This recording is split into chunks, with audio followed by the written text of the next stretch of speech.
जी sir, बताइए 28 को CM साहब आ रहे हैं पीएचसी का उद्घाटन करने, क्या तैयारियां हैं, कैसे है, बताइए प्लीज़। पहले तो मैं धन्यवाद देता हूं हमारे कलेक्टर महोदय को कि हमारे पूरे पिछले 3 साल पहले हमने जब कोविड का टाइम था तो गांव वाले मिल के आए थे, तो उसमें महाराज भी थे आगे कि नरसी ये हमारे गांव के लिए कुछ हॉस्पिटल से छोटी हमारी अभी गांव में जाके देखेंगे 10 फीट बाय 10 फीट का एक छोटा सा कमरा है।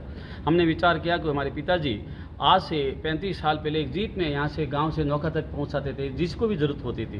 तो आज हमने हमारे पिताजी का सपना हम तीनों भाइयों ने, मेरे बड़े भाई भावर है, छोटा भाई पूनम है और मैं और मेरे बेटा जो जगदीश है, तो हमने कोशिश की हमारे परिवार की तरफ से कि जो जैसे भी आज हम पैन इंडिया लेवल में, हम इंटरनेशनल लेवल में हेल्थ केयर का काम करते हैं, तो हम सोचते हैं हम जो दुनिया के लिए बड़ी बड़ी हॉस्पिटल बनाते हैं हमारे गाँव में होना चाहिए। तो हमारा भी ये सपना था कि हम इस टाइप की हम फैसिलिटी गाँव में बनाए। तो हमने कोशिश की हमारी तरफ से। हमारे साथ में सीएमओ साहब भी हैं, कलेक्टर मैम के साथ में, हमारे गांव के डॉक्टर भी हैं, पूरे प्रशासन साथ में है। कोई भी काम विदाउट सपोर्ट होता नहीं है, तो प्रशासन की सपोर्ट से हम यहाँ तक पहुँचे हैं। और अभी 28 तारीख को हमने डेट लिया है सीएम साहब से और हमारे गजेंद्र जी शेखावत जी से, अर्जुन राम जी से, गजेंद्र जी खिंवसर से, कि आके हमारे गाँव के लोगों को मोटिवेट कीजिए ताकि हमारे गाँव के लोग हेल्थ के साथ साथ में दूसरी भी उन्नति करें।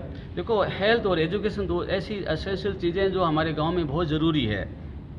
हम कोशिश करते हैं, हम तो नहीं, हम तो बहुत छोटे हैं। हमारे पिताजी, हमारे चाचा, हमारे पिताजी का नाम तुल जी था, छोटे पिताजी का नाम पदम जी था, उगम जी, देव जी, मग जी, बड़े भाई साहब भंवर जी, हम 13 भाई हैं। तो हम कोशिश करते हैं कि गांव में जो अच्छी से अच्छी सुविधा हो हम देने के लिए कोशिश करते हैं। और ऐसा ही स्वामी रामचंद्र जी महाराज कहते थे, ये हमारा कुछ भी नहीं है, ये प्राउड कभी नहीं होना चाहिए, हम बना रहे हैं। जैसे हम गंगा जी में खड़े हैं, गंगा जी जल छोड़ा है और गंगा जी से लिया, गंगा जी में छोड़ दिया। हमने क्या बोला, हमने पूजा कर ली। अब वो तो हमारा क्या गया, गंगा जी का जल था, हम गंगा जी में छोड़ दिया। हम यहीं जन्मे, यहीं बड़े हुए, यहीं कमाए, यहीं लगा देंगे। इस हॉस्पिटल से लगभग कितनी आबादी, कितने गाँव को फ़ायदा हो जाएगा?